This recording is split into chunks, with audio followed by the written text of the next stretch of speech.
Hey guys, Dan here. I wanted to talk to you a little bit today about how it's made for a particular image. And this image that we're going to be talking about, I like to call the Superman shot.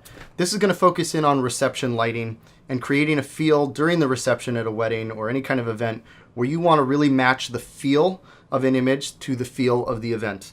A lot of the times later at night when the DJ's been playing a while, everybody's been drinking, having a good time, it feels like a nightclub. And so to just take a flash and blast it into the ceiling and have light everywhere, uncontrolled, it just kind of kills the vibe. It feels very flat and very like daytime-ish. If you walked into a club and it was like all the windows are open and the day, it feels like it's in the middle of the day, it would ruin the mood. And so I try and match the style of photography and lighting to the style and feel of what's going on in the moment. And so for this particular image, it felt very dramatic, but also very high energy, very positive. Here's an image that we're going to call the Superman shot. And this was a simple 2-light setup. The first flash was sitting attached to the DJ's speaker. On the side of the speakers, I found there's these big, thick handles that they use to hoist them up.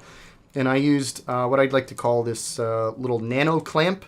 And there's a cold shoe on top, and I can just take my flash and slide it on, lock it in, and point it right up there. And it's a great way to get the light on onto something without using a light stand.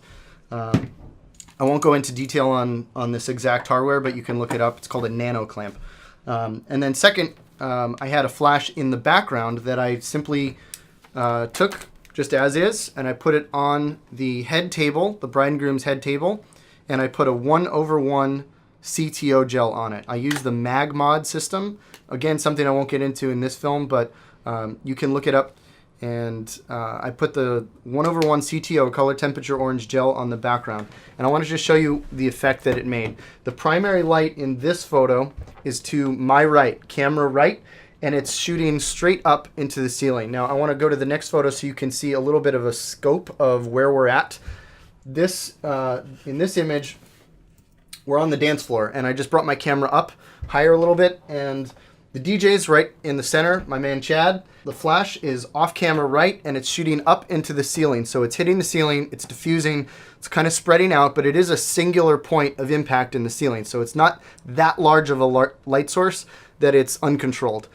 So there is a pretty big radius around here that you can see the light reaches. So pretty much anyone in the front row or in this immediate area, I can focus in on them and get good quality light right on their face as their primary key light.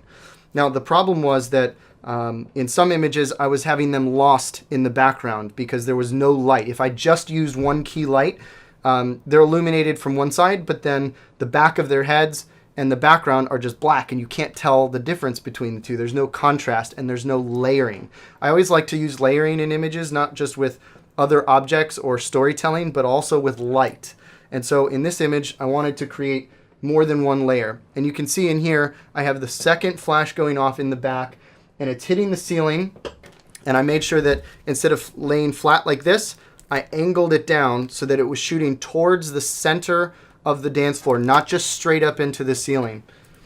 Here's an image where I was shooting straight up into the ceiling, and you can see it does add contrast, but it doesn't make it a lot more interesting. So we did two things. We changed the color, put the gel on, made it orange, and then we tilted it down so that instead of just hitting that one spot and missing the center of the dance floor, we tilted it down. Now this, so that you can see the isolated light sources, this is just the backlight by itself, and you can see the exact effect of where that light is without the key light. It's hitting right in the middle of the dance floor. It's got a nice orange glow. It's casting some cool shadows from those little Chinese lantern things hanging on the ceiling.